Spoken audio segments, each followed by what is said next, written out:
Hello, my name is Ryan and I am the Gaming Manual, and I want to tell you about the newest game I've had the pleasure of playing for the past 2 weeks, coming to Kickstarter today from indie designer Uriel Mendoza, called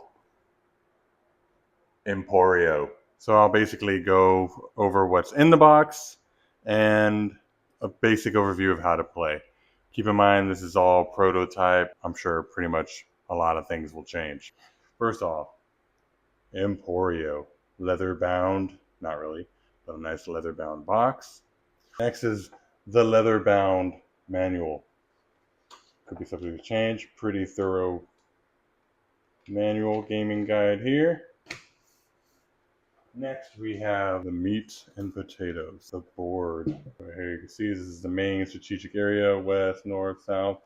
You have player boards. Right here shows you this is how you keep track of resources. This is what you roll to get those resources. This is where you keep your diamonds. Once you get all these, once you get 12, you win. This is conflict, how many battles you fight. If you win 6, you get a diamond. This is the people that you can bring out.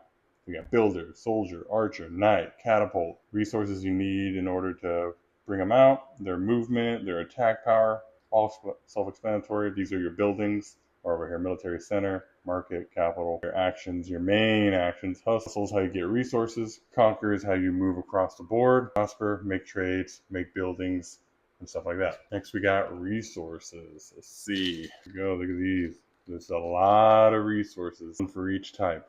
Wood, water, what have you. Right there. The meeples. Here we go. These are my yellow. I'm always yellow. We have green, we have red, we have blue. And within each meeple, we have your knights, we have your archers, catapults. Oh! What else we got here? We got your builders, Bob the builder, Bob's your uncle, boom. Bob is your builder, and your normal soldiers with the sword. Next, you have your buildings. These are your market, these are your military bases, and then your capital building. This is where everything starts. So, the game basically, everybody starts on certain areas. 4 players start 4 quadrants, 3 players, different arrangement. Start off with a builder and a soldier, and you basically move across the board. Move your soldier to attack. Wherever your builder goes, he can build next to him. Building moves or rules, I would say, is always having a space in between your building and other people's buildings. You would build here. Also, if I didn't show you, these guys have little damage counters. That's how much damage they can take. But essentially, people move across the board, building. If you can build all, there's 4 military components, 1 market. If you're able to get all these out, you get diamonds for that. If you're able to build something in this hot zone, this is kind of where everybody wants to go. If you can build in here and have control of that, I believe you get 2 diamonds. This can go away if you're destroyed and someone else builds it, then they get the diamonds. You also get these smugglers. So if once you have 6 of these resources, you pay those resources and you get the smuggler, which can multiply resources, give you discounts, and yada yada. Once you have, I believe, 2 or 3 of these, you get diamonds for those. These, again, can change throughout the game. If I have them right now and someone else pays for them, now they'll get the diamonds. 1 for every. So you can be connected, well connected, get all the resources, get diamonds that way. Build everything, just be a builder, get diamonds that way. Or you can essentially, if you get all these, if you have 2 out, you can get your knights. If you have 3 out, you get your, or if you have 3 out, you get your catapults. So you get all 4 of them out. You can, bring out stronger and stronger things. Like I said, knights, stronger attack force, better movement, get your catapults. We have this. So this is building everything. This is kind of like the longest road from Catan. These are little tokens to show that you are currently in the lead with something. Get diamonds that way. If I'm talking about diamonds, these bad boys. Look at that. Pretty. Get 12 of these, you win the game. You are the ultimate empire. There you go. Oppression cards. So these kind of affect other people. Kind of a little bit of take that. Sacrifice 3 of your troops.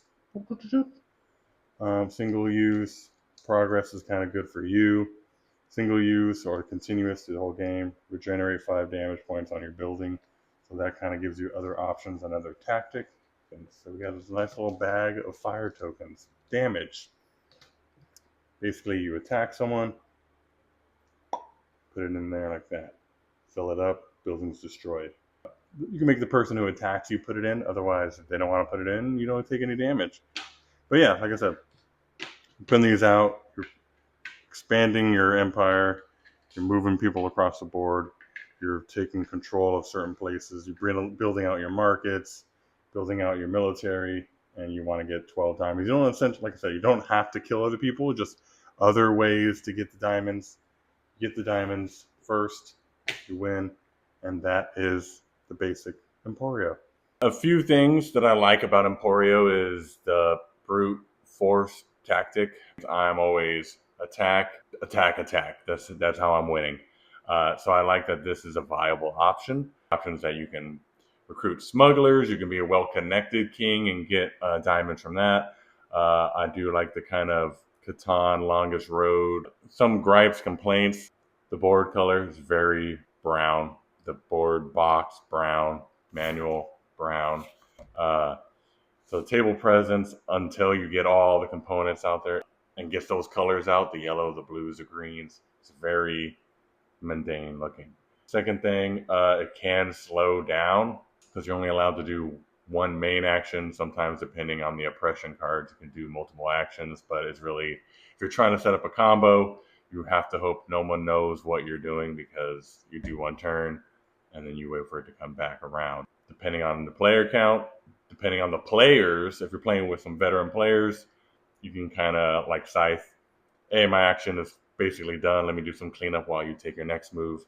If you're playing with newer people, gonna ask you for help essentially. And then third was the resources. There's resource coins for everything, different variations, 1, 3, 6. Your resource board, are you putting ones? Are you putting threes? I think that could be easily solved by just having a tracker. Hey, you got one resource, goes up 6, use 5. But it does add to a nice I have riches type of feel, but doesn't really need it.